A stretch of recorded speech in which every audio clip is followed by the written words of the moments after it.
আসসালামু আলাইকুম ওয়া রাহমাতুল্লাহি ওয়া বারাকাতুহু। ইন্নাল হামদুলিল্লাহি নাহমাদুহু ওয়া নাস্তাঈনুহু ওয়া নাস্তাগফিরুহু ওয়া নাউযু বিল্লাহি মিন শুরুরি আনফুসিনা ওয়া মিন সাইয়্যাতি আ'মালিনা। من يهده الله فلا مضل له ومن يضلله فلا هادي له وأشهد أن لا إله إلا الله وحده لا شريك له وأشهد أن محمدا عبده ورسوله. أما بعد فأعوذ بالله من الشيطان الرجيم. بسم الله الرحمن الرحيم. اتبعوا ما أنزل إليكم من ربكم ولا تتبعوا من دونه أولياء.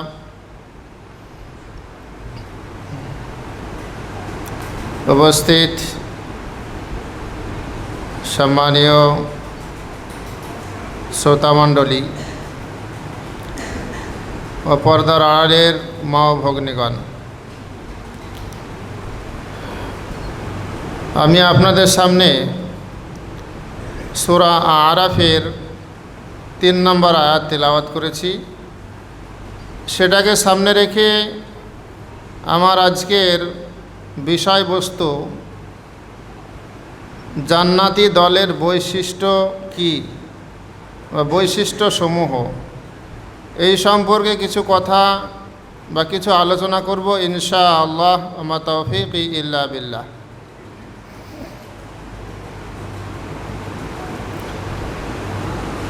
আজ বর্তমানে মুসলিম সমাজের মধ্যে যারা আহলে হাদিস, তারা নিজেকে দাবি করে যে আমরাই হচ্ছে জান্নাতি দল, বাকিরা সব জাহান্নামে যাবে। যারা হানাফি, তারা মনে করে যে আমরাই জান্নাতি দল। যারা ব্রেলি, তারাও মনে করে যে আমরা জান্নাতি দল। যারা শিয়া, তারাও মনে করে যে আমরাই হকপন্থী, আমরাই জান্নাতে যাব। এইরকমভাবে মুসলিমদের মধ্যে যত সংগঠন, যত ফিরকা, যত মাযহাব, প্রত্যেকটা দলের দাবি হলো যে আমরাই হচ্ছে হকপন্থী, আমরাই জান্নাতে যাব। তো আসলে জান্নাতি দল কারা, কারা জান্নাতে যাবে, এটা চিহ্নিত করা খুবই মুশকিল কাজ, নাকি? কিভাবে চিনবেন? খুব গুরুত্বপূর্ণ বিষয়। আল্লাহ পাক রব্বুল আলামিন এবং তার প্রিয় নবী মুহাম্মদ মুস্তাফা সাল্লাল্লাহু আলাইহি ওয়াসাল্লাম কোনো দলের নাম করে যাননি। কোথাও বলেননি যে আহলে হাদিস জান্নাতে যাবে, ব্রেলি জান্নাতে যাবে, শিয়া জান্নাতে যাবে, না মালিকি, শাফি, হাম্বলি জান্নাতে যাবে, না জামাতে ইসলামী জান্নাতে যাবে। কোনো সংগঠনের, কোনো দলের, কোনো মাযহাবের নাম করেননি। ভালো করে বুঝবেন, আল্লাহ এবং আল্লাহর রাসূল কিছু বৈশিষ্ট্যের উল্লেখ করেছেন। এই বৈশিষ্ট্যগুলো যার ভিতরে থাকবে সে যাবে জান্নাতে, যার ভিতরে থাকবে না সে যাবে জাহান্নামে। আমরা আহলে হাদিস, মুখে বলে আহলে হাদিস মানে কি? কোরআন এবং সহিহ হাদিসের অনুসারী আহলে হাদিস শব্দের মানে। তা আপনি 5 ওয়াক্ত সালাত আদায় করেন না, যাকাত ফরজ হওয়ার পরেও যাকাত দেন না, মানুষের সঙ্গে সৎ ব্যবহার করতে হবে, আপনার ভাষা শুনে তো মানুষ কষ্ট পায়, হারামভাবে উপার্জন করা যাবে না, অন্যের হক মারা যাবে না, আপনি তো অন্যের হক মেরে খান, বিয়েতে পণ নেন, আরও কিছু হারাম কাজের সঙ্গে যুক্ত। আপনি তো হাদিস কোরআনই অনুসরণ করেন না, অথচ নিজে বলেন আমি আহলে হাদিস। তো দাবি করার ভিত্তিতে কেউ জান্নাতে যাবে? কেউ জান্নাতে যাবে না দাবি করার ভিত্তিতে। দুনিয়ার মানুষ সকলেই বলতে পারে যে আমরা জান্নাতি দল, আমরাই হকপন্থী, আমরা জান্নাতে যাব, এটা বলতেই পারে, কিন্তু তার বলার ভিত্তিতে সে জান্নাতে যাবে না। কিসের ভিত্তিতে যাবে?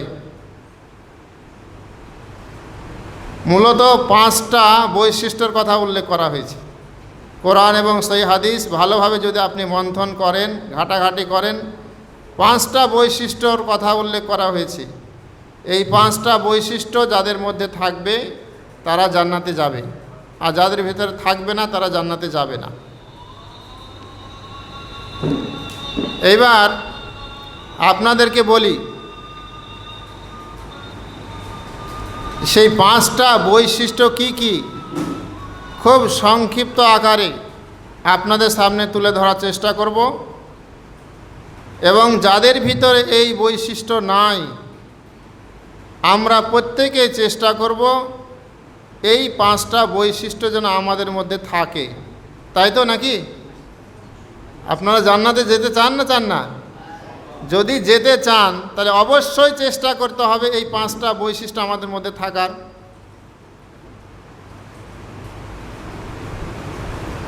এক নম্বর বৈশিষ্ট্য হলো, যারা জান্নাতি দল হবে তারা কোরআন এবং সহিহ হাদিসকে অনুসরণ করবে,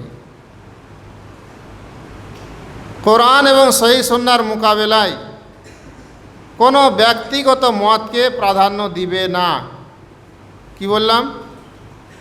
ভালো করে বুঝবেন, খুব গুরুত্ব সহকারে। তাহলে যারা কোরআন এবং সহিহ সুন্নাহকে অনুসরণ করবে এবং কোরআন এবং সহিহ সুন্নাহর মোকাবেলায় কোনো ব্যক্তিগত কারো মতকে প্রাধান্য দিবে না। এর দলিল কি? সূরা আরাফের 3 নম্বর আয়াত। আল্লাহ তাআলা বলছেন, ইত্তাবিউ মা উনজিলা ইলাইকুম মির রাব্বিকুম, তোমরা অনুসরণ করো, ইত্তাবিউ তোমরা অনুসরণ করো ওই জিনিসের যেটা তোমাদের রবের পক্ষ থেকে ওহী করা হয়েছে। তো রবের পক্ষ থেকে ওহী করা হয়েছে, একটা হচ্ছে কোরআন, আর 2 নম্বর হচ্ছে সহিহ সুন্নাহ, আল্লাহর নবীর হাদিস। কোরআনটাকে বলা হয় ওহিয়ে মাতলু, ওহি 2 প্রকার, আর হাদিসটাকে বলা হয় ওহিয়ে গায়ের মাতলু। হাদিসটা ওহি, কোরআনটা ওহি। এই দুটি ওহিকে অনুসরণ করতে হবে, আল্লাহ তাআলা বলছেন, এটা আল্লাহ তাআলার আদেশ। তাহলে যে জান্নাতি দল হবে সে অবশ্যই কোরআন এবং সহিহ সুন্নাহকে অনুসরণ করবে। ওয়ালা তাত্তাবিউ মিন দুনিহি আউলিয়া, ইহা ব্যতিরিকে মানে এই ওহী ব্যতীত, মানে কোরআন এবং সহিহ সুন্নাহ ব্যতীত কোনো ওলিকে বা কোনো ব্যক্তিকে অভিভাবক হিসাবে গ্রহণ করিও না, তার ব্যক্তিগত মতকে অনুসরণ করিও না। এত স্পষ্ট বাণী থাকার সত্ত্বেও মুসলিমদের মধ্যে অনেক মানুষকে পাবেন আল্লাহ এবং আল্লাহর রসুলের কথা বলার পরেও সে তার মনের অনুসরণ করে। বলেন, আমরা আছি সুবিধাবাদী, যেটা মানতে গেলে পারে, যে কোরআন এবং সহিহ হাদিস আমল করতে গেলে আমার কোনো কষ্ট হয় না সেটা মানি, আর যেটা মানতে গেলে আমাকে সঠিক জায়গায় আসতে হবে, আমার ভিতরে যে সমস্ত হারামখোরি আছে, হারাম কার্যকলাপ আছে, সেগুলো ত্যাগ করতে হবে, সেখানে আর আমি নাই। তো আপনি যদি কোরআন এবং সহিহ সুন্নাহ শোনার পরে অনুসরণ না করেন, নিজেকে যতই বড় আহলে হাদিস হিসাবে দাবি করেন, জান্নাতে যাবেন? প্রশ্নই আসে না। তারপরেও কিছু কিছু মানুষ আছে যে আল্লাহ এবং আল্লাহ রসুলের কথা শোনার পরেও কোনো আলেমের ব্যক্তিগত কথাকে কোরআন এবং সহিহ সুন্নাহর উপরে প্রাধান্য দেয়। মুসলিমদের মধ্যে একটা গ্রুপ আছে, আমি নাম করছি না, একটা উদাহরণ দিয়ে বুঝতে পারবেন। নামাজে যখন জামাত সহকারে নামাজ পড়বেন, একজন মুসল্লি তার পাশের মুসল্লির সঙ্গে পায়ে পা মিলিয়ে দাঁড়াবে। একাধিক সহিহ হাদিস এবং সাহাবায়ে কেরাম থেকে প্রচুর আমল প্রমাণিত এই জন্য যারা আহলে হাদিস, যারা জান্নাতি দল, তারা পায়ে পা মিলিয়ে দাঁড়ায়। কিন্তু অপরপক্ষে কিছু মানুষ আছে যারা বলবে যে পায়ে পা মেলানো যায় না, যাবে না। কেন যাবে না? আল্লাহর কসম করে বলছি, কোরআন এবং সহিহ হাদিস থেকে পায়ে পা মিলানো যাবে না এই মর্মে এক বিন্দু কোথাও পাবেন না প্রমাণ, দলিলই নাই। তারপরেও তখন তাদেরকে যখন জিজ্ঞাসা করা হয় যে কেন পায়ে পা মিলানো যাবে না, তো বলে আমাদের বড়রা বলেছেন। কি বলেছেন? তো বলছে একজন বাচ্চা ছেলে বৃদ্ধ মানুষের পায়ে পা ঠেকাবে, এটা বেয়াদবি। কোরআন হাদিসের দলিল নাই, কি আছে? বড়রা বলেছেন। কি বলেছেন? তো বাচ্চা ছেলে পাশের বড় বৃদ্ধ মানুষের পায়ে পা ঠেকাবে, এটা বড় বেয়াদবি। বাহ, কি যুক্তি! এই খুঁড়া যুক্তিকে যদি দলিল মানা যায়, তাহলে যারা এই ইসলামের সব থেকে উত্তম ব্যক্তি সাহাবায়ে কেরাম নবীগণের পরে, তাহলে তারা সব থেকে বড় বেয়াদব ছিলেন এই কথার ভিত্তিতে, নাকি? তাদের এই কথাকে যদি সঠিক মানা যায়, বুঝতে পারছেন কথাটা আমার? তাহলে সাহাবায়ে কেরামরা সব থেকে বড় বেয়াদব ছিলেন, কারণ তারা একে অপরের সঙ্গে পায়ে পা মিলিয়ে দাঁড়াতেন। আল্লাহর নবীও বড় বেয়াদব ছিলেন। তাহলে কথা যদি ধরতে হয় তাহলে এইভাবেও আসবে। তাহলে এত কত বড় ভ্রান্ত আকীদা! তারা কোরআন এবং সহিহ হাদিসকে বাদ দিয়ে অন্যের কথাকে প্রাধান্য দেয়। একটাই কথা মনে রাখবেন, কোরআন এবং সহিহ হাদিসকে বাদ দিয়ে যারা অন্যের কথাকে প্রাধান্য দেয়, তারা জান্নাতে যাবে না। তারা জান্নাতি দল নয়। তাদের মধ্যে জান্নাতি দলের যে বৈশিষ্ট্য, সেই বৈশিষ্ট্য নাই। এক নম্বর যে বৈশিষ্ট্য। 2 নম্বর বৈশিষ্ট্য খুব সংক্ষেপে বলছি।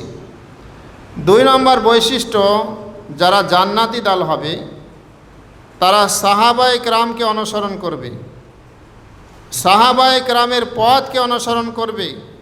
সাহাবায়ে কেরাম যেভাবে কোরআন এবং সহিহ সুন্নাহ বুঝেছেন, কোরআন এবং সহিহ হাদিসের ব্যাখ্যা বুঝেছেন, সেইভাবেই তারা বুঝবে।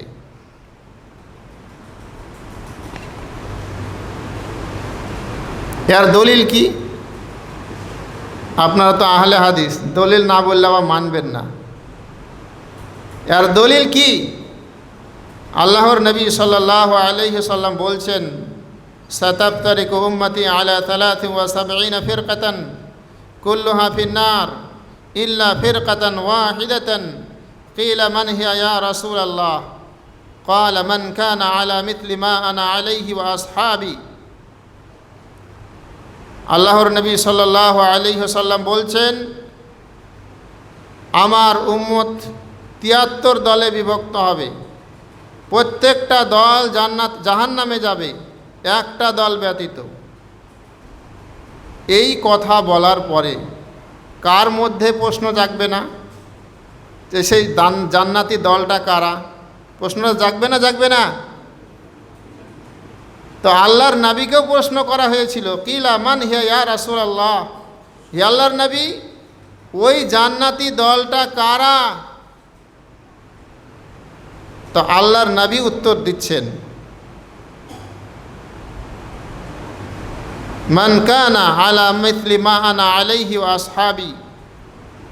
আমি এবং আমার সাহাবায়ে কেরাম যে পথের উপরে আমরা আছি, সেই পথের উপরে যারা থাকবে, সেই পথকে যারা অনুসরণ করবে, তারাই হচ্ছে প্রকৃত জান্নাতি। এই হাদিস থেকে কী প্রমাণ হলো? তাহলে সাহাবায়ে কেরাম যে পথকে অনুসরণ করেছে, তারা যে আকীদাতে বিশ্বাসী, তাদের যে আকীদা, সেটা আমাদেরকে অনুসরণ করতে হবে। তারা কোরআন এবং সহিহ হাদিসকে যেভাবে বুঝেছেন, যা বুঝেছেন, সেইভাবেই আমাদেরকে বুঝতে হবে। তবে আপনি জান্নাতে যেতে পারবেন। আর যদি সাহাবায়ে কেরামের পথকে আপনি অনুসরণ না করেন, তাদের পথকে যদি আপনি ত্যাগ করেন, তাহলে জান্নাতে যেতে পারবেন না। আরো ভালো করে বুঝাচ্ছি, কোরআন এবং সহিহ হাদিসের একটা হাদিসের অনেকগুলো অর্থ হতে পারে। আপনারা শিক্ষিত মানুষ, আপনাদেরকে বোঝানোর অপেক্ষা রাখে না। একটা শব্দের অনেক মানে হয়, হয় কি হয় না? তা আপনি কোন অর্থটা নেবেন? তা আপনাকে ওই অর্থটা নিতে হবে যেটা সাহাবায়ে কেরাম নিয়েছেন, যেটা আল্লাহর রাসূল এবং আল্লাহর নবীর সাহাবায়ে কেরাম বুঝেছেন। আপনাকে সেই অর্থটা নিতে হবে। আপনি মনমনি নিজের পক্ষ থেকে কোরআন এবং সহিহ হাদিসের ব্যাখ্যা করবেন, এটা হারাম। তাহলে আপনি সাহাবায়ে কেরামদের পথকে অনুসরণ করলেন না, আপনি জান্নাতেও যেতে পারবেন না। একটা উদাহরণ দিই, তবে বুঝতে পারবেন। যেমন আল্লাহ তাআলা বলছেন আল্লাহর ব্যাপারে, নিজেই বলছেন, আল্লাহুল্লাযী খালাকাস সামাওয়াতি ওয়াল আরদ ওয়া মা বাইনাহুমা ফি সিত্তাতি আইয়াম সুম্মা ইসতাওয়া আলাল আরশ। আল্লাহ তাআলা আরশে আজিমের উপরে অবস্থান করেছেন, আরশে আজিমের উপরে আছেন। এই যে একটা কথা, কোরআনে যে কথাটা এসেছে, 7 জায়গায় এই মর্মে আয়াত এসেছে এবং হাদিসে একাধিক হাদিস রয়েছে। এইবার এই অর্থটা কি? এর অর্থ কি? এই যে আমরা পৃথিবী, এই পৃথিবীর উপরে প্রথম আকাশ, তারপরে দ্বিতীয় আকাশ, তারপরে তৃতীয়, তারপরে চতুর্থ, এইভাবে সপ্তম আকাশ পরপর আছে। এই সপ্তম আকাশের উপরে রয়েছে পানি, তার উপরে রয়েছে আল্লাহর কুরসি, তারপরে আছে আল্লাহর আরশ, তার উপরে আছে আল্লাহ তাআলা। তা আল্লাহর কুরসিটা কত বড়! ওয়াসিআ কুরসিয়্যুহুস সামাওয়াতি ওয়াল আরদ। আল্লাহ তাআলার কুরসি আসমান এবং জমিন সমূহকে বেষ্টন করে আছে, মানে ঘিরে আছে। তাহলে আল্লাহর কুরসিটা কত বড়! তার উপরে আছে আরশ, আরশটা হচ্ছে কুরসির থেকেও বড়। তার উপরে আছে আল্লাহ, আল্লাহু আকবার, আল্লাহ সকলের থেকে বড়। তাহলে আল্লাহ কত বড়! তো যাই হোক, আমি যেটা বুঝাচ্ছি যে আল্লাহ তাআলা আরশে আজিমের উপরে আছেন, এর অর্থ কি? সাহাবায়ে কেরাম কোরআন এবং সহিহ হাদিসে যেটা আছে সেটার প্রতি তারা বিশ্বাস করতেন যে আল্লাহ আরশের আজিমের উপরে আছেন, আরশে আজিমের উপরেই আছেন। শেষ আকাশে, রাতের শেষ তৃতীয় অংশে প্রথম আকাশে আল্লাহ নেমে আসেন। হাদিসে প্রমাণ আছে, আমরা বিশ্বাস করি। এর ব্যাখ্যা অনেক আছে, আপনাদেরকে বোঝাতে হবে। একটা কথা আমি বোঝাচ্ছি, একটা কথা মনে রাখবেন, লাইসা কামিথলিহি শাইউন ওয়া হুয়াস সামিউল বাসীর। আল্লাহ তাআলার মতো কোনো জিনিস নাই, এই জন্য আল্লাহর সাথে কারো তুলনা করা যাবে না। ভালো করে বুঝেন, আমি একটা অন্য জিনিস বোঝাচ্ছি, নাহলে পরে আপনাদের মধ্যে প্রশ্ন জাগবে, এ কি আলোচনা হলো। আমি মানুষ, এই মসজিদের নিচতলায় আছি, উপরে আমার বডি নাই, আমার শরীর নাই, বুঝতে পেরেছেন? সেই ক্ষমতা আমার মধ্যে নাই। তা আমি উপরতলায় আছি মানে নিচের তলায় থাকবো না, এটা মানুষের বৈশিষ্ট্য। সেই ক্ষমতা আমার মধ্যে নাই। কিন্তু আল্লাহ তাআলা একই সঙ্গে আরশে আজিমের উপরেও আছেন, প্রথম আকাশেও নেমে আসেন। এটা আমার জন্য সম্ভব না, আল্লাহর জন্য সম্ভব। আল্লাহ সর্বশক্তিমান। এক কথায় বোঝালাম অন্য একটা জিনিস। এইবার আপনাদের সামনে যে বিষয়টা আমি বোঝাতে চাচ্ছি, মুসলমানদের মধ্যে একটা গ্রুপ, তারা মনে করে আল্লাহ আরশে আজিমের উপরে আছেন, এর মানে হলে আল্লাহ মহান, আল্লাহ সম্মানীয়, আল্লাহ সকলের থেকে উত্তম, এই অর্থ নিয়েছে। তার মানে তাদের আকীদা হলো আল্লাহ সব জায়গায় আছে। একটা কথা বলে না, ওগো খোদা হইও না জুদা, সদা থেকো অন্তরে। হে আল্লাহ, তুমি আমার থেকে পৃথক হইও না, আমার অন্তরে সদা সর্বদা থেকো। কিছু মানুষের আকীদা আছে যে আল্লাহ প্রত্যেকটা মানুষের অন্তরে রয়েছে, প্রত্যেকটা জায়গাতে রয়েছে। এই অর্থটা সাহাবায়ে কেরাম নেননি। বুঝতে পেরেছেন? তাহলে সাহাবায়ে কেরাম আরশে আজিমের উপরে আছেন, এর অর্থ নিয়েছেন সত্যি আরশে আজিমের উপরই আছেন। আল্লাহ প্রত্যেকের অন্তরে আছে এ অর্থ নেননি। এখন আপনি এবং আমি যদি এই আকীদাতে বিশ্বাস করি, সাহাবায়ে কেরাম যেটা বুঝেছেন কোরআন হাদিস সেইভাবে যদি আমরা না বুঝি, তাহলে আপনি জান্নাতে যেতে পারবেন না। আপনি পথভ্রষ্ট দল, আপনি জাহান্নামে যাবেন। সাহাবায়ে কেরাম আল্লাহর নবীকে মানুষ হিসাবে জানতেন। প্রতিটা মানুষ যেমন আদমের সন্তান, আল্লাহর নবী সাল্লাল্লাহু আলাইহি সাল্লাম আদমের সন্তান। কিন্তু মানুষের মধ্যে অনেক মানুষ পাবেন যারা আল্লাহর নবীকে নূরের তৈরি মনে করে। আল্লাহর নবী সর্বত্র বিদ্যমান, সব জায়গায় আছে, সর্বদর্শী, সব জিনিস দেখতে পান, এই বিশ্বাস রাখে। এই বিশ্বাস, এই আকীদা তো সাহাবায়ে কেরামের ছিল না। কোরআন এবং সহিহ হাদিসে আল্লাহ তাআলার যে বৈশিষ্ট্য, যে গুণাবলী বর্ণনা করা হয়েছে, সেগুলো সাহাবায়ে কেরাম বিশ্বাস করতেন। তার অপব্যাখ্যা করতেন না, তার অর্থ বিকৃত করতেন না। কিন্তু মুসলমানদের মধ্যে অনেক গ্রুপ আছে যারা আল্লাহর বৈশিষ্ট্য, আল্লাহর যেগুলো গুণবাচক নাম, সেগুলোকে অস্বীকার করে। যেমন জাহমিয়া আছে,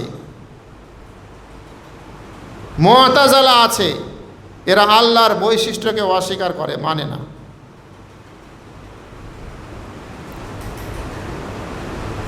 এরকম আশারিয়া আছে যারা আল্লাহ তাআলার 7টা সিফাতকে মানে, তা আবার ব্রেনের ভিত্তিতে, দলিলের ভিত্তিতে নয়। তাহলে এই ধরনের অসংখ্য মুসলিমদের মধ্যে আপনি দল পাবেন। অনেক মুসলমানদের মধ্যে দল আছে যারা সাহাবায়ে কেরামকে গালি দেয়, অথচ আল্লাহর নবী বলছেন লা তাসুব্বু আসহাবি, আমার সাহাবায়ে কেরামকে তোমরা গালি দিও না। এমন কি গালি দেয় কিভাবে জানেন তো? এই যে মদিনায় আল্লাহর নবীর পাশে দুই খবিশ, দুই শুয়োর শুয়ে আছে, মানে উমর এবং আবু বকর। তারাও নিজেকে দাবি করে আমরা জান্নাতি দল। তারা কারা, সেই গ্রুপের নাম আমি করব না।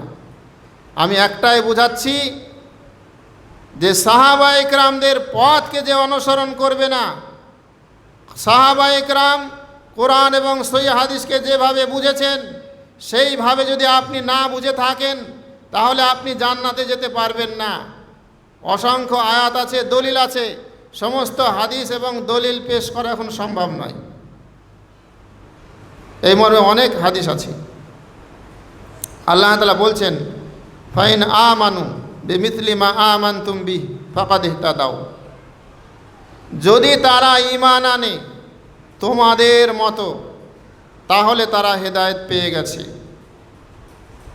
যদি তারা ঈমান আনে, তারা মানে গোটা বিশ্বের মানুষ, আর তোমরা মানে সাহাবায়ে কেরাম। আল্লাহ তাআলা বলছেন যে গোটা বিশ্বের মানুষ যদি সাহাবায়ে কেরামদের মতো ঈমান নিয়ে আসে, তাহলে তারা হেদায়েত প্রাপ্ত, তারা জান্নাতে যাবে। তাছাড়া আরও আয়াত আছে, ওয়া ইউশাকিকির রাসূলা মিন বা'দি মা তাবায়্যানা লাহুল হুদা ওয়া ইয়াত্তাবি' গায়রা সাবিলিল মুমিনিন নুওয়াল্লিহি মা তাওয়াল্লা ওয়া নুসলিহি জাহান্নাম ওয়া সাআত মাসীরা।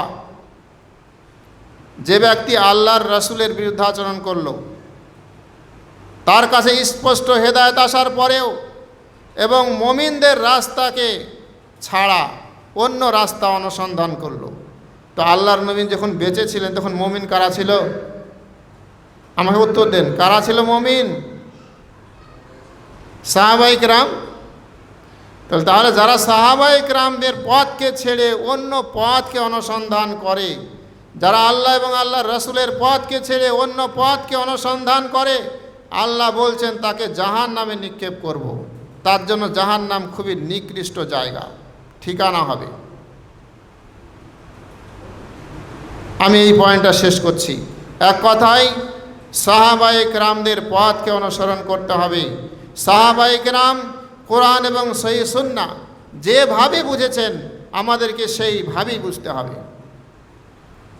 আমি শুধু পয়েন্ট আলোচনা করছি, বিস্তারিত আলোচনা করার সময় পাওয়া যাবে না। 3 নাম্বার বৈশিষ্ট্য, যারা জান্নাতি দল তারা শিরক থেকে দূরে থাকবে, শিরকি আকীদা থেকে দূরে থাকবে। এই মর্মে আল্লাহ তাআলা বলছেন, ইন্নাহু মান ইউশরিক বিল্লাহি ফাকাদ হারামাল্লাহু আলাইহিল জান্নাহ ওয়া মাআওয়াহুন নার। আল্লাহ তাআলা বলছেন, যে ব্যক্তি আল্লাহর সঙ্গে শিরক করলো, আল্লাহ তাআলা তার জন্য জান্নাতকে হারাম করে দিবেন। ওয়া মাআওয়াহুন নার, আর তার ঠিকানা হলো জাহান্নাম। এই আয়াত স্পষ্ট প্রমাণ করে যারা আল্লাহর সঙ্গে শিরক করবে তারা জান্নাতে যাবে না। তাহলে শিরক থেকে বেঁচে থাকাটা হচ্ছে জান্নাতি দলের বৈশিষ্ট্য। এইবার শিরক 2 প্রকার, একটা হচ্ছে শিরকে আসগার আর একটা হচ্ছে শিরকে আকবার। শিরকে আসগার হলো ভালো কাজ আল্লাহর সন্তুষ্টি বাদে অন্য কাউকে খুশি করার জন্য করা হয়। কোনো ইবাদত, কোনো ভালো কাজ, কোনো নেকির কাজ আল্লাহকে সন্তুষ্ট করার উদ্দেশ্য ছাড়া অন্য কাউকে দেখানোর উদ্দেশ্যে, অন্য কাউকে খুশি করার উদ্দেশ্যে করা হয়, সেটাই হলো শিরকে আসগার। যেমন অনেকেই নামাজ পড়ে, নামাজ না পড়ে মৌলভী সাহেব কি বলবে, তেমন আল্লাহর জন্য পড়ছে না, ও মৌলভী সাহেব কি বলবে এই জন্য পড়ছে, এটা শিরকে আসগার। অনেকের টাকা পয়সা আছে তো মনে মনে বলছে, আমি এত বড় লোক, যদি হজ না করি লোকে কি বলবে, বা ওর নিয়াতে থাকে আমি হজ করব, লোকে আমাকে হাজি বলে ডাকবে, আমার মন জুড়ে যাবে। দেখেন, আপনার উদ্দেশ্য আলাদা হয়ে গেল। আপনি ভালো কাজই করছেন কিন্তু উদ্দেশ্য আপনার আলাদা। এটা হচ্ছে শিরকে আসগার, এটাও বড় গুনাহ। এর কারণে আপনি জাহান্নামে যাবেন। অনেকে দান করে, মনে মনে উদ্দেশ্য থাকে লোকে আমাকে দাতা বলো, আল্লাহকে খুশি করার উদ্দেশ্য থাকে না। আসল উদ্দেশ্য কি থাকে? লোকে আমাকে দাতা বলো। এটা শিরকে আসগার। ভালো কাজ করছেন বটে, কিন্তু আল্লাহকে আল্লাহর সন্তুষ্টির উদ্দেশ্যে ছাড়া আপনি লোকে যেন দাতা বলে এইটুকুর জন্য আপনি করছেন, এজন্য এটা শিরকে আসগার। তো যারা এই ধরনের কাজ করে, হজ করা বলেন, যাকাত দেওয়া বলেন, অনেক বক্তা আছে যারা বক্তব্য দেয়, স্টেজে উঠে কোন ভঙ্গিমায় বক্তব্য দিলে পারে মানুষ আমাকে পছন্দ করবে, পরবর্তী জালসার ডেট নিবে, এই নিয়াতে বক্তব্য রাখে। একজন বক্তার উচিত হলো যে তার উদ্দেশ্য থাকবে মানুষকে হেদায়েতের পথে নিয়ে আসার, এটাই তার নিয়ত হবে। আল্লাহ তাআলাকে সন্তুষ্ট করার জন্য তার দায়িত্ব পালন করা, এটাই হচ্ছে সব থেকে আসল উদ্দেশ্য।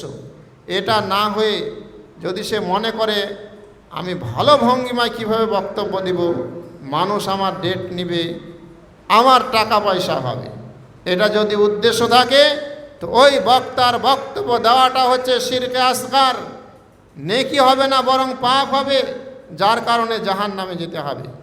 ফাওয়াইলুল লিল মুসাল্লিন প্রত্যেকে আমরা পড়ি, ওই নামাজীদের জন্য দুর্ভোগ, ওয়াইল জাহান্নামের শাস্তি, যারা লোক দেখানো নামাজ পড়ে। আরও অনেক কিছু বলা আছে, বুঝতে পেরেছেন? তাহলে যে কাজগুলো আমরা মানুষকে দেখানোর উদ্দেশ্যে করব সেটাই হয়ে যাবে শিরকে আসগার।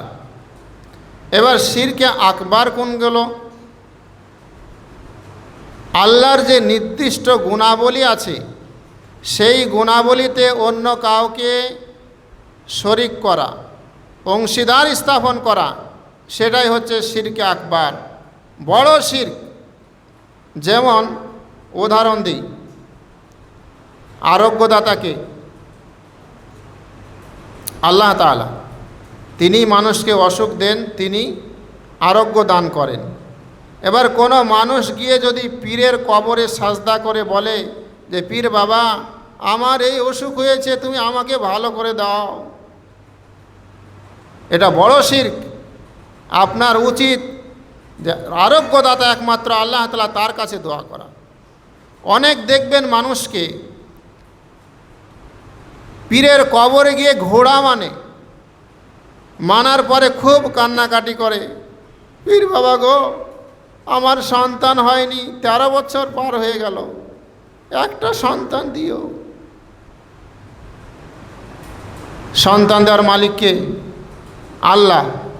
তাই আল্লাহর কাছে না চেয়ে আপনি আল্লাহর এই গুণে আপনি ওই পীর বাবাকে শরিক করে দিলেন আল্লাহর সঙ্গে, এটা হচ্ছে বড় শিরক। একমাত্র উপাস্য যার উপাসনা করতে হবে তিনি কে? আল্লাহ। তো এই গুণে যদি আপনি অন্য কাউকে শরিক করেন, কোনো মূর্তির পূজা করেন, তাহলে এটা কি হয়ে গেল? বড় শিরক। এইগুলো হচ্ছে বড় শিরক। তাহলে একজন মুমিন, একজন মুসলিম, প্রকৃত মুসলিম যারা জান্নাতে যাবে, জান্নাতি দলের বৈশিষ্ট্য হলো এরা সব ধরনের শিরক থেকে বেঁচে থাকবে। আর একটা শিরক হলো আল্লাহর যেটা ওহীর বিধান, সেটা আমাদেরকে অনুসরণ করতে হবে আল্লাহ তাআলার সন্তুষ্টির উদ্দেশ্যে। এবার আপনি আপনার মনের পূজা করছেন, করে কি করি না? ভালো করে বুঝবেন কথাগুলো, খুব গুরুত্ব সহকারে শোনার চেষ্টা করবেন। তাহলে আপনি আল্লাহর কথাকে মেনে চলতে হবে। আতি আল্লাহ বা আতি রাসূল, আল্লাহ এবং আল্লাহর রাসূলের কথাকে মেনে চলতে হবে, আল্লাহ এবং আল্লাহর রাসূলের আনুগত্য করতে হবে। আপনি সেটা না করে আপনি মনের অনুসরণ করছেন, আপনার মন যা বলছে তাই করছেন, এটাও এক ধরনের শিরক। মনের পূজা করছেন আপনি, এটাকেই কোরআন এবং সহিহ হাদিসে বলা হয়েছে তাগুত। ওয়াজতানিবুত তাগুত, তোমরা তাগুত থেকে বেঁচে থাকো। আল্লাহ তাআলা বলছেন তাগুতটা কি? কুল্লু মা ইউআবাদু মিন দুনিল্লাহ, আল্লাহকে বাদ দিয়ে যার দাসত্ব করা হয়, যার গোলামি করা হয়, যার ইবাদত করা হয়, সেটাই হচ্ছে তাগুত। তাহলে আল্লাহর বিধান বলছে যে আপনি সালাত আদায় করেন, যাকাত দেন, আপনার মন বলছে যাকাত দিলে তো আমার টাকা পয়সা শেষ হয়ে যাবে। তাহলে এখানে আল্লাহর দাসত্ব না করে আপনি আপনার মনের দাসত্ব করে আপনি যাকাত থেকে বিরত থাকলেন, তাহলে এটাও হচ্ছে তাগুত, এটাও হচ্ছে শিরক। এই জন্য খুব সাবধান। অনুরূপভাবে 4 নম্বর বৈশিষ্ট্য, জান্নাতি দলের 4 নম্বর বৈশিষ্ট্য হলো এরা সর্বপ্রকার বিদআত থেকে দূরে থাকবে এবং বিদআতি আকীদা থেকে দূরে থাকবে। বিদআত কাকে বলে? কাকে বলে বিদআত? আমরা অনেকেই জানি না যে বিদআত কাকে বলে। ভালো করে শুনে রাখুন, বিদআতের 2টো ভাগ আছে। একটা বিদআত বৈধ ইসলামে, বরং ভালো, আর একটা বিদআত হচ্ছে হারাম। তাহলে যে বিদআতটা হারাম, সেই হারাম বিদআত থেকে বেঁচে থাকবে জান্নাতি দল। সে হারাম বিদআত কোনটা? ইবাদতের মধ্যে নতুন কিছু করা, সেটাই হচ্ছে হারাম বিদআত। ভালো করে বুঝবেন, দুনিয়াবি কাজকর্মের ক্ষেত্রে বৈষয়িক বিষয়ে আপনি নতুন কিছু করলেন, এ বিদআত বৈধ। এরোপ্লেন তৈরি করা আগে ছিল, এটা নতুন কি নতুন না? ট্রেন আগে ছিল, এটা নতুন না? নতুন না। ঘড়ি আগে ছিল। তাহলে বৈষয়িক বিষয়ে দুনিয়াবি কাজকর্মের ক্ষেত্রে নতুন কিছু আবিষ্কৃত জিনিস, এগুলো ভালো, এগুলো বৈধ, এগুলো হারাম নয়।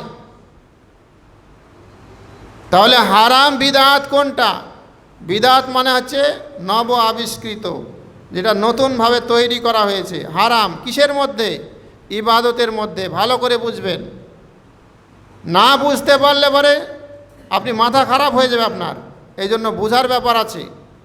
তাহলে ইবাদতের মধ্যে আপনি নতুন যেটা কি করবেন সেটাই হচ্ছে বিদআত, হারাম বিদআত। আর এই বিদআতের কারণে আপনি জাহান্নামে যাবেন। এই মর্মে নবী করিম সাল্লাল্লাহু আলাইহি ওয়াসাল্লাম বলছেন, মান আহদাসা ফিহা হাদাসান, যে ব্যক্তি এই মদিনাতে বিদআত সৃষ্টি করলো, আওয়া মুহদাসান, অথবা কোনো বিদআতকারীকে আশ্রয় দিল, তাহলে বিদআত সৃষ্টি করলো, নিজে বিদআত করলো, অথবা বিদআতকারীকে আশ্রয় দিল, দুটি হচ্ছে অন্যায়। তা আল্লাহ নবী বলছেন, যে ব্যক্তি এই কাজ করবে, ফালাইহি লানাতুল্লাহি ওয়াল মালাইকাতি ওয়ান নাসি আজমাইন, যে ব্যক্তি বিদআত করলো অথবা বিদআতিকে আশ্রয় দিল, প্রশ্রয় দিল, তার উপরে আল্লাহর লানত, সমস্ত ফেরেশতাবর্গের লানত, সমস্ত মানুষের লানত। লা ইউকবালু মিনহু সারফুন ওয়ালা আদল, তার ফরজ ইবাদত, নফল ইবাদত, কোনো ইবাদতই কবুল করা হবে না। তাহলে এমন ব্যক্তি জাহান্নামে যাবে।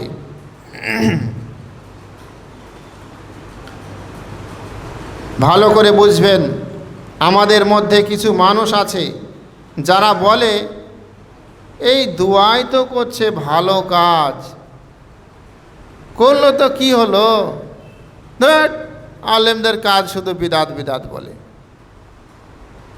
একটা উদাহরণ দিই, উদাহরণ না দিলে বুঝতে পারবেন না। 5 ওয়াক্ত সলাতের পরে এই যে যৌথভাবে হাত তুলে যে মুনাজাত করা হয়, আর সমস্ত মুসল্লি আমিন আমিন আমিন বলে, এই যে দোয়ার পদ্ধতি বা এই দোয়া, আপনারা উত্তর দেন আমাকে। আল্লাহর নবী জীবনে যত 5 ওয়াক্ত সলাত, ফরজ সলাত আদায় করেছেন, কোনো নামাজের পরে হাত তুলেছেন, আর সাহাবা ইকরাম সকলে হাত তুলে আমিন আমিন করেছেন, এই মর্মে কোনো প্রমাণ আছে? আছে না নাই? কেউ কিছু বলে না। এই পদ্ধতিতে দোয়া করা প্রমাণ আছে? নাই। তাহলে আপনি যদি এই পদ্ধতিতে এইখানে আপনি দোয়া করেন, দোয়া করা একটা ইবাদত, দোয়া করা হচ্ছে একটা বান্দেগি। তাহলে এই ইবাদতের ভিতরে আপনি এমন পদ্ধতিতে দোয়া করলেন যেটা ইসলামে নাই, এটাই হচ্ছে হারাম বিদআত। কিন্তু আমাদের মধ্যে কিছু মূর্খ অজ্ঞ যারা কিছু বোঝে না শরীয়তের, তারা বলে দোয়া করলে কি হবে? আর দোয়া করলে কি হবে? জাহান্নামে যাবি। তাহলে ইবাদত যেখানে যতটা যেইভাবে প্রমাণ আছে, আপনাকে সেখানে সেইভাবে ততটাই করতে হবে, তার বাড়তি করা যাবে না। তার বাড়তি যদি করেন তাহলে সেটা বড় পাপ, মহাপাপ, যার কারণে আপনি জাহান্নামে যাবেন। কুল্লু বিদআতিন দালালাহ ওয়া কুল্লু দালালাতিন ফিন্নার।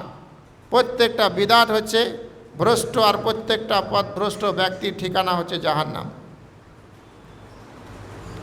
তাহলে বিদআত থেকে দূরে থাকবে। আরও বুঝায় আপনাদের, আর একটা উদাহরণ দিই। শবে বরাতের রাতে কিছু মানুষ আছে 100 রাকাত নামাজ পড়ে, আর প্রত্যেক রাকাতে 10 বার করে সূরা কুলহু পড়ে। আপনাদেরকে প্রশ্ন করি, এটা একটা নামাজ পড়া ইবাদত না? ইবাদত না? ইবাদত। তাহলে এই ইবাদত এই সময় এই ঢঙে, এটা কি প্রমাণ আছে কোরআন এবং সহিহ হাদিসে? নাই। তাহলে কেউ যদি বলে নামাজই তো পড়ছে, আল্লাহর কাছে দোয়াই তো করছে, প্রার্থনাই তো করছে, করলে কি হবে? বললে হবে? এগুলো হচ্ছে পাগলের কথা। তাহলে ওই শবে বরাতের রাত্রে যে 100 রাকাত নামাজ পড়া হয়, যার শরীয়তে প্রমাণ নাই, তাহলে ইবাদতের মধ্যে আপনি নতুন কিছু যেটাই করবেন সেটাই হচ্ছে হারাম।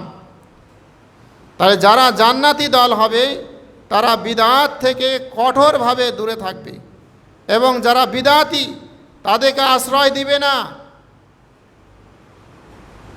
এটা হচ্ছে জান্নাতি দলের বৈশিষ্ট্য। তাহলে জান্নাতি দলের বৈশিষ্ট্য হলো এরা বিদআত থেকে দূরে থাকবে এবং বিদআতিকে আশ্রয় দেবে না। এটা হচ্ছে 4 নম্বর বৈশিষ্ট্য কথা বললাম। যারা জান্নাতি দল তাদের 5ম নম্বর বৈশিষ্ট্য হলো এরা কোরআন এবং সহিহ হাদিসের প্রতি আমল করে ঐক্যের দিকে আহ্বান করবে। এটা ভালো করে শুনবেন। মুসলিমদের মধ্যে অনেক সংগঠন আছে যারা বলে যে যে যা করছো করো, এসো আমরা এক হই। কি বলে? প্রত্যেকটা সংগঠনের লোক, মুসলিমদের মধ্যে প্রত্যেক ফিরকার মানুষ, প্রত্যেক মাযহাবের মানুষ, তারা সবাই একতার উপরে বক্তব্য রাখে যে একতা হতে হবে, একতা হলে পরে এই গুণ, এই লাভ, ওই লাভ, একতা না থাকলে পরে এই ক্ষতি, সেই ক্ষতি। কত সুন্দর বক্তব্য হয়, কিন্তু একতাটা হবে কিভাবে? কিসের ভিত্তিতে? কোন মানদণ্ডের ভিত্তিতে সে একতা হবে? তাহলে যারা হচ্ছে হকপন্থী জান্নাতি দল, তাদের বৈশিষ্ট্য হলো কোরআন এবং সহিহ হাদিসের প্রতি আমল করে একতা নিয়ে আসবে। আপনি যতক্ষণ পর্যন্ত কোরআন এবং সহিহ হাদিসের প্রতি আমল করবেন না, দুনিয়া যদি এক হয়ে যায় তবুও একতা হবে না। এখন বলেন তো, মুসলমানদের মধ্যে একটা গ্রুপ শিয়া, তারা আল্লাহর রাসূলকে গালি দেয়, আর আল্লাহর নবী নিজে বলছেন লা তাসুব্বু আসহাবি, সাহাবায়ে কেরামকে গালি দিও না। তাহলে যারা প্রকৃত মুসলিম আর ওই শিয়া জীবনে কোনদিন এক হবে? হবে বলেন? এখনই কিছুক্ষণ আগে আপনাকে বললাম যে যারা হকপন্থী তারা আল্লাহ এবং আল্লাহর রাসূলের সুন্নাতকে অনুসরণ করবে, কোনো মানুষের মতকে প্রাধান্য দিবে না। মুসলমানদের মধ্যে একটা গ্রুপ আছে যারা বলে তাকলিদ করতে হবে। তাকলিদ করতে হবে মানে কারো কথাকে অন্ধভাবে অনুসরণ করতে হবে, দলিল দেখার দরকার নাই, ও ভুল বললে তাই মানতে হবে। তাদের বিশ্বাস হলো যে এত বড় ইমাম, সে কি ভুল বলতে পারে? নিশ্চয় দলিল আছে, আমরা হতে পাচ্ছি না, আমরা হয়তো দলিলটা পাচ্ছি না। কি আকীদা! তাহলে একজন মানুষ, মুসলমানদের মধ্যে একটা গ্রুপ কোনো ইমামের মতকে প্রাধান্য দিচ্ছে, তাদের সামনে কোরআন এবং সহিহ হাদিসের উজ্জ্বল ভাষা, স্পষ্ট ভাষা পেশ করার পরেও তারা ইমামের কথাটাকে প্রাধান্য দিচ্ছে। তো যারা হকপন্থী মুসলিম তারা আল্লাহ এবং আল্লাহর রসুলের কথার মোকাবেলায় কাউকে প্রাধান্য দিবে না। তাহলে এই দুই গ্রুপের মধ্যে একতা কোনোদিন সম্ভব কোরআন হাদিস না মানলে? বুঝতে পেরেছেন আমার কথা? তো মুসলমানদের মধ্যে কিছু সংগঠন আছে, তাদের বক্তব্য হলো একই কথা। আমি নাম করছি না, ইশারা ইঙ্গিতে বলছি যে অনেক সংগঠনের বক্তব্য হলো এসো আমরা সবাই এক হই, ভোট দাও, নেতা তৈরি করো, গদিতে যেতে হবে। এক হবে? কোরআন এবং সহিহ হাদিস যতক্ষণ মানবে না এই মুসলিম জাতি, কোনো দিন একতা হবে না, অসম্ভব। এসব গল্প গুজব করা হচ্ছে। তাহলে একতা হতে হবে কোরআন এবং সহিহ হাদিসের মানদণ্ডে। কোরআন এবং সহিহ হাদিস যখন সমস্ত মুসলমান মেনে নিবে নিঃশর্তভাবে, তখন অটোমেটিক একতা হয়ে যাবে। আর কোরআন এবং সহিহ হাদিস মানবে না, কোনো দিনই একতা সম্ভব নয়। কিছু সংগঠনের মানুষ টাকনোর নিচে প্যান্ট পরে চলে আসে, বলে একতা হতে হবে, এত ভেদাভেদ করে রাখা যাবে না। ভাই বলেন তো, টাকনোর নিচে কাপড় লটকানো এটা হারাম না হালাল? হারাম, বড় গুনাহ। তা আমি মানব? তাহলে পরে একতা হতে হলে কোরআন এবং সহি হাদিসকে মেনে নিতে হবে, তবে একতা সম্ভব। আর এটাই হচ্ছে হকপন্থী আলেমের কথা, আর এটাই হচ্ছে জান্নাতি দলের বৈশিষ্ট্য। আল্লাহ তাআলা বলছেন, ওয়াতাসিমু বিহাবলিল্লাহি জামিআন ওয়ালা তাফাররাকু। প্রথমে কি বলেছেন আল্লাহ? ওয়াতাসিমু বিহাবলিল্লাহ। ভালো করে বুঝবেন ভাষাগুলো আল্লাহর, যে তোমরা আল্লাহর রজ্জুকে আঁকড়ে ধরো। রজ্জু বলতে এখানে কোরআন, আর কোরআনের সাথে সাথে হাদিসও। কোরআনের ব্যাখ্যা হচ্ছে হাদিস। তাহলে এই আয়াত প্রমাণ করছে আল্লাহ তাআলা আগে বলছেন যে তোমরা কোরআন এবং সহি হাদিসকে আঁকড়ে ধরো, তারপরে আর বলছেন ওয়ালা তাফাররাকু, তোমরা পৃথক পৃথক হয়ে যেও না। তাহলে একতা হওয়ার ফর্মুলা, একতা হওয়ার পদ্ধতি আল্লাহ কি বললেন? কোরআন হাদিসকে আঁকড়ে ধরো, একতা অটোমেটিক হয়ে যাবা। এই মর্মে আরও আয়াত আছে। আল্লাহ তাআলা বলছেন, আতিউল্লাহ ওয়া আতিউর রাসূল, তোমরা আল্লাহর আনুগত্য করো এবং তার রাসূলের আনুগত্য করো। ওয়ালা তানাজাউ, এবং তোমরা আপোষে বিভেদ সৃষ্টি করিও না। ফাতাফশালু ওয়া তাযহাবা রিহুকুম, যদি তোমরা আপোষে বিভেদ সৃষ্টি করো দুর্বল হয়ে যাবে, সাহস হারিয়ে ফেলবে, তোমাদের শক্তি চলে যাবে। এখানে এই আয়াতেও আল্লাহ তাআলা আগে কি বলেছেন? আতিউল্লাহ, আল্লাহর আনুগত্য করো, আল্লাহ যা বলেছেন কোরআনে কারিমে তা মেনে নাও। ওয়া আতিউর রাসূল, এবং তার রাসূলের আনুগত্য করো। রাসূলের আনুগত্য করো মানে রাসূল যা বলেছেন, যা করেছেন, যা সমর্থন করেছেন সেইগুলো তোমরা মেনে নাও। তো এই আয়াতেও আল্লাহ তাআলা বলছেন একতা হওয়ার পদ্ধতি কি? আল্লাহ এবং আল্লাহর রাসূলকে আনুগত্য করো, কোরআন এবং সহিহ সুন্নাহকে মেনে নাও। তারপরে কার বলছেন যে তোমরা আপোষে বিভেদ সৃষ্টি করিও না। এই জন্য যারা জান্নাতি দল তারা কোরআন এবং সহিহ হাদিসের প্রতি আমল করে একতার দিকে মানুষকে আহ্বান করে। এটা নয় যে তোমরা যে যা করছো সব ঠিক। আমি এটাই বলছি, এতক্ষণ ধরে বুঝাচ্ছি, মুসলিম সংগঠনের মধ্যে অনেক সংগঠনের এটাই আকিদা, এটা ভুল আকিদা, যে যে যা করছে সব ঠিক, এসো আমরা এক হয়ে যাই। বাহ, গাল গল্প শুরু করেছে নাকি? এই জন্য জান্নাতি দলের বৈশিষ্ট্য হচ্ছে কোরআন এবং সহিহ হাদিসকে মেনে নিয়ে মানুষকে একতার দিকে আহ্বান করবে। এই হচ্ছে 5টি বৈশিষ্ট্যের কথা বললাম। সময়ও শেষ, 1 মিনিট পার হয়ে গেছে। আল্লাহ তাআলার কাছে দোয়া করি যে 5টি বৈশিষ্ট্যের কথা বললাম। কি কি বললাম? যারা জান্নাতি দল তাদের প্রথম বৈশিষ্ট্য হলো কোরআন এবং সহিহ হাদিসকে অনুসরণ করবে, কোরআন এবং সহিহ সুন্নাহর মোকাবেলায় কোনো মানুষের মতকে প্রাধান্য দিবে না। 2 নাম্বার কি বললাম? যারা জান্নাতি দল তাদের বৈশিষ্ট্য হলো এরা সাহাবায়ে কেরামের পথকে অনুসরণ করবে। সাহাবায়ে কেরাম যেভাবে কোরআন এবং হাদিস বুঝেছেন সেইভাবেই বুঝবে। সাহাবায়ে কেরাম যে আকীদা বিশ্বাস রাখতেন সেই আকীদায় এরা বিশ্বাসী হবে। আর 3 নাম্বার বৈশিষ্ট্য বললাম, যারা জান্নাতি দল তারা শিরক থেকে দূরে থাকবে, শিরকি আকীদা থেকে দূরে থাকবে। আর 4 নম্বর বৈশিষ্ট্য বললাম যে যারা জান্নাতি দল তারা বিদআত থেকে দূরে থাকবে, বিদআতি আকীদা থেকে দূরে থাকবে। আর 5 নম্বর বৈশিষ্ট্য বললাম, যারা জান্নাতি দল তারা কোরআন এবং সহিহ হাদিসের প্রতি আমল করে মানুষকে একতার দিকে আহ্বান করবে। এই 5টি বৈশিষ্ট্য যাদের মধ্যে থাকবে তারাই যাবে জান্নাতি।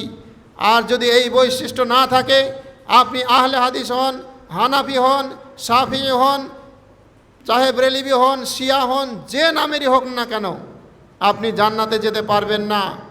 আল্লাহ পাক রব্বুল আলামিনের কাছে শেষে দোয়া করি, আল্লাহ পাক রব্বুল আলামিন তুমি আমাদেরকে এই 5টি বৈশিষ্ট্যের অধিকারী হওয়া তৌফিক দান করুন, আমিন। এবং প্রকৃত মুমিন এবং মুসলিম হয়ে মৃত্যুবরণ করার তৌফিক দান করুন, আমিন। সুবহান রাব্বিকা রাব্বিল ইজ্জাতি আম্মা ইয়াসিফুন ওয়া সালামুন আলাল মুরসালিন আলহামদুলিল্লাহি রাব্বিল আলামিন।